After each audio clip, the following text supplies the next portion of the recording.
partialbrygsdekomposition 3. Vi vil nu se på det lidt mere generelt i de to foregående videoer.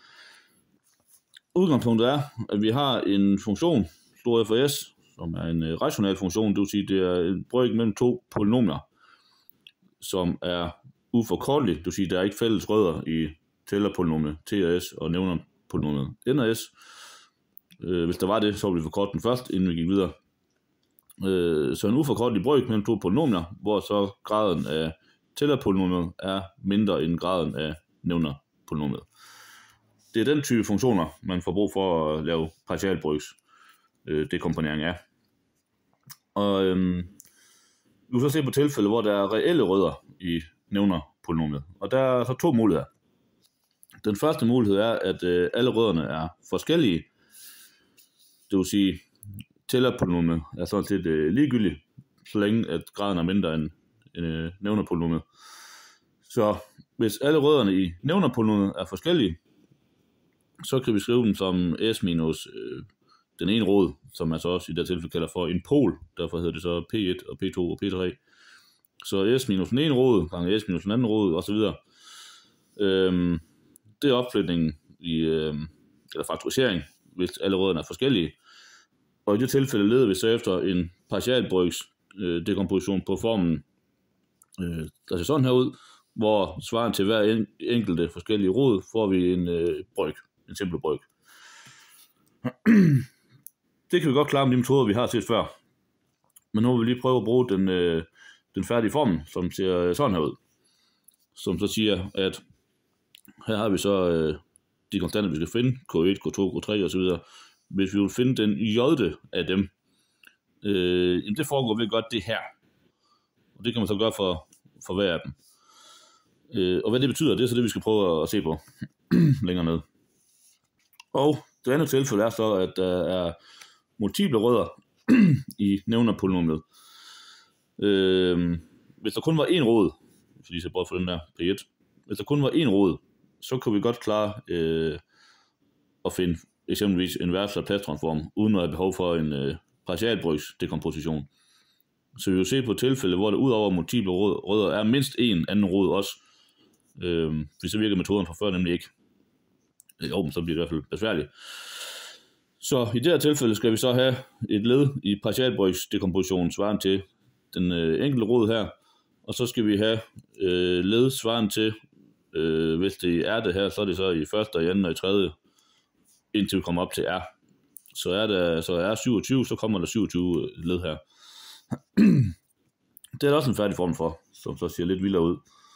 Den ser sådan der ud, at hvis man så vil finde den K1, det er så til den første herovre, første rod. Og den anden rod, det er så K2, og det kan så være K2 nummer 1, eller K2 nummer 2, eller K2 nummer 3, og så videre op til nummer R, hvis roden har multiplicitet R. Så der er en færdig form til at finde K2, altså nummer 2 rod, nummer J. Hvordan gør man det? Det gør man sådan der. Det ser udenbart frygteligt ud, og det er det sådan set også i praksis. Men lad os prøve. Så som eksempel på at bruge alt det her, så vil vi se på den her rationelle funktion, som vi vil finde en partialbrygsdekomposition af. Så det første, vi skal have gjort, altså jeg får lige tjekke, passer det med det her op. Indtil videre kan vi se, at graden af nævnerpolynomiet, den er 1, og tællerpolynomiet er 1, og nævnerpolynomiet er 4, så kriteriet er opfyldt. Er den så uforkortelig? Det kan være svært at se. Så vi skal have faktoriseret nævneren. Og det første, man kan gøre, det er at opdage, at i alle 4 led er der et S med, så man kan sætte et S uden for en parentes nede i nævneren. Så der står S i tredje, plus 3S i anden, plus 3S, plus 1. Og så står der stadig 2S plus 3 heroppe. Og det næste, man så kan spotte, det er, hvis ellers man kender sine kubiksætninger, det er, at det, der står i den store parentes her, sådan set bare er S plus 1 i tredje. Vi udregner med kubiksætningen her, så får vi præcis det, der står inde i parentesen der. Så 2s plus 3 over s gange s plus 1 i tredje. Og nu kan du se, at vi har noget på den her form. Vi har s minus p1, den første rod. Nu står det bare s, det svarer til s minus 0, så roden herover er 0. Og svarer til roden p2, det må så være minus 1. Fordi minus 1 plus 1, det er 0. Svarer til, hvis roden er p2, så er det fordi p2 minus p2 giver 0 her. Så den ene rod er 0, den anden rod er minus 1. Så ifølge sætningen derop, jamen så leder vi efter et eller andet udtryk på formen på 1 over s minus den ene rod, som så bare var 0, så k1 over s, plus k2 nummer 1 over s plus 1 i første, eller bare s plus 1, plus k2, rod nummer 2, konstant nummer 2, og så s plus 1 i anden, plus, og så skal vi blive ved, til vi kommer op til i tredje. Så vi har konstant hørende til rod nummer 2, og så konstant nummer 3 over s plus 1 i tredje. Så vi skal have fundet K1, K2, K2, og K3. Og det er der så nogle færdige formler til her. Når vi skal finde K1, så roden hernede, S, er jo en, den ene, den er ikke multipel, så det er en forskellig rodstype 1 her. Så der kunne man kunne finde den konstant ved at gøre det der. Og hvad står der der? Jamen, der står, at man skal tage sin rationale funktion f af s, og så skal man gange den med s minus den rod, man vil finde konstanten til. Gør det på begge sider udtryk her. Og det man så får ud af det, der skal man indsætte s lige med rodens værdi. Det ser mærkeligt ud. Lad os lige prøve at se, hvad der sker, hvis vi gør det. Så vi skal altså tage, hvis vi gerne vil finde K1 ifølge sætningen deroppe. Så K1, det er s minus roden, som så var 0, så s minus 0. Vi kan lige skrive det, for det passer fuldstændig. Og så skal vi gange det med f af s, som så var det der. Det kunne vi skrive bagefter. Og så skulle vi, når vi har gjort det, så skulle vi indsætte s lige med, hvad nu end roden var. Det var 0 i det tilfælde. Så hvis vi gør det, så s minus 0, det er bare s. Det skulle ganges med store f af s, som vi fik skrevet simpelthen muligt sådan der. Så hvis vi gør det, så ser det sådan ud.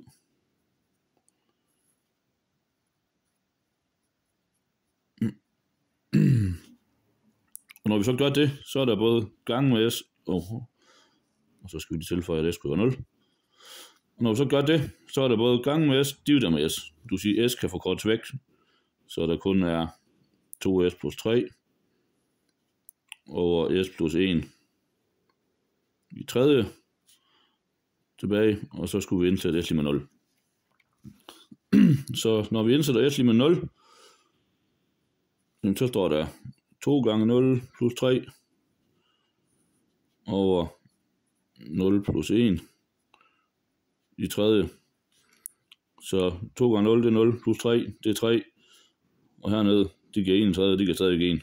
Så det gør ikke nogen forskel, de med det. Så samlet set giver det bare 3.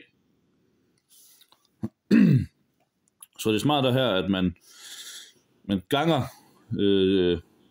den her pol væk, kan man sige, eller roden væk her. Så når vi indsætter den værdi, at det ikke giver 0 i nævneren, så får vi konstant 1. Skal vi så finde de andre konstanter, så viser det sig så, at det er nemmest at starte fra slutningen her. Så når vi skal finde K2-3, du siger den, der skal stå heroppe. Så konstanten hører til rod nummer 2, og så den tredje konstant. Der er 3 konstanter. Ifølge formlen, så skal vi gøre det der. Så vi skal gøre, det ligner det, vi går lige før. Vi skal gøre noget tilsvarende her. og så skal vi differentiere. Og hvad var det? Så hvis vi skulle finde den J'te, det var nummer 1, nummer 2, nummer 3, så i det her tilfælde er J så 3, og den højeste potens er 3, så både R og J er 3, så hvis vi siger 3 minus 3, det er 0, så vi skal differentiere 0 gange. Det vil sige, vi skal ikke differentiere. Og her, 3 minus 3, det er 0, 0 fakultet, det er 1. Så alt det her har ikke nogen betydning i det sidste tilfælde her.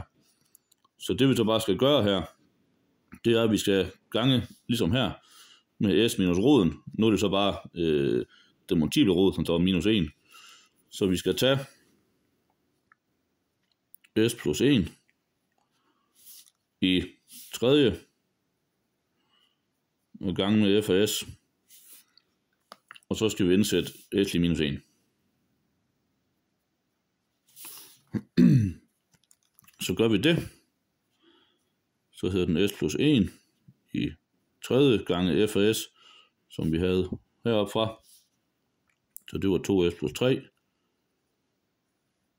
over s gange s plus 1 i tredje. Og så skulle vi indsætte s lige minus 1. Så hvis vi ganger med s plus 1 i tredje, og dividerer med s plus 1 i tredje, så er de væk. Så der samlet set kun er 2s plus 3 over s tilbage. Og så skulle vi indsætte s lige minus 1. Og gør vi til det. 2 gange minus 1, det er minus 2. Plus 3 over minus 1. Minus 2 plus 3, 1. Divideret minus 1. Det må være minus 1. Så det var den sidste konstant. Den næst sidste konstant. K2. 2. Jamen så er R, den er stadigvæk 3 i formen heroppe, fordi polen havde multiplicitet 3. Og nu er det så nummer 2, vi vil finde her, den der 1 lavere. Så forskellen på R og J, og svarer til R minus J, den er 1. Her var R og J det samme, så forskellen på R og J var 0. Her er forskellen på R og J 1. Du vil sige, nu giver det her 1, så vi skal differentiere 1 gang, og dividere med 1 over 1 fakultet. Det giver stadig 1. Så vi skal differentiere det 1 gang. Det udtryk, vi havde lige før. Så vi skal altså tage, ifølge formen heroppe, og differentiere en enkelt gang, det man får ved at sige det her. S plus 1 i tredje f af s. Og når vi så har differentieret det udtryk, så skal vi indsætte s lige minus 1. Så vi skal differentiere. Og så s plus 1 i tredje gange f af s, den havde vi regnet ud, indirekte i hvert fald, den står der. Så s plus 1 i tredje gange f af s, det der med tredje forsvandt, så der er kun det der tilbage. Så den hedder 2s plus 3, 2s plus 3 over s, det skal vi have differentieret, og så skal vi indsætte s lige minus 1.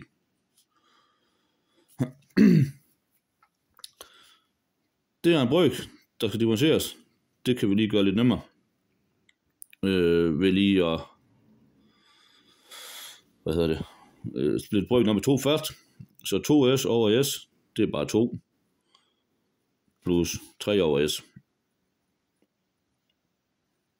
Og så skal vi, så vi ikke differentieret nu. Nu er vi bare lige omskrevet, så den bliver simplere at differentiere. Så differentierer vi nu. Så 2 differentieret, det er konstant, det giver 0. Og så 3 gange, fordi 3 er konstant, der bliver stående her. Og så 1 over s, det er minus 1 over s i anden. Så differentieret bliver det så minus 3 over s i anden. Og så skal vi indsætte s lige minus 1. Så hvis vi gør det, minus 1 i anden, det er plus 1. Minus 3 over plus 1, det er stadig minus 3. Sådan. Den sidste konstant, vi så mangler, K2,1. Jamen ifølge formlen, hvad så? Jamen så nu, der var R og J det samme. Nu bliver forskellen mellem dem 1, nu bliver forskellen mellem dem 2. Så R minus J, giver 2 i det her tilfælde, så vi skal differentiere 2 gange udtrykket her, og så dividere med 1 over 2 fakultet. Så 1 over 2 fakultet, og så differentiere 2 gange det der udtryk. 1 plus 1. Tredje f af s. Sådan. 1 over 2 fakultet, det er bare en halv. Differentiere den der 2 gange, det må være det samme som at differentiere det, vi allerede har fået en gang mere. Og det vi fik ved at differentiere, det var minus 3 over s i anden. Så tager vi minus 3 over s i anden. Så skulle vi differentiere det en gang mere, og så skulle vi vende til s lige minus 1. Begge steder her. Så regner vi videre på det. Differentiere den. Det kan vi også lige... minus 3 er en konstant, vi sætter ud foran. Og så kan vi omskrive det, der står indeni, til at hedde s i minus anden. Og så skal vi vende til s lige minus 1. Så står det så står der minus 3 halve. Og differentiere s i minus anden, det må så være minus 2 s i minus 3. Og så skal vi stadigvæk ind til s lige minus 1. Og minus 2, dividerer med det, gang med det, det er væk, så er der 3 tilbage. Og så s i minus 30, det vil ja, vi kan også skrive det som 3 over s i 30 i stedet for. Og så skal vi ind til s lige minus 1. Minus 1 i 30 giver minus 1. Divideret op i 3 giver minus 3. Så nu har vi fundet de 3 konstanter, der skal bruges i, eller de 4 konstanter, der skal bruges i partialbrugsdecompositionen.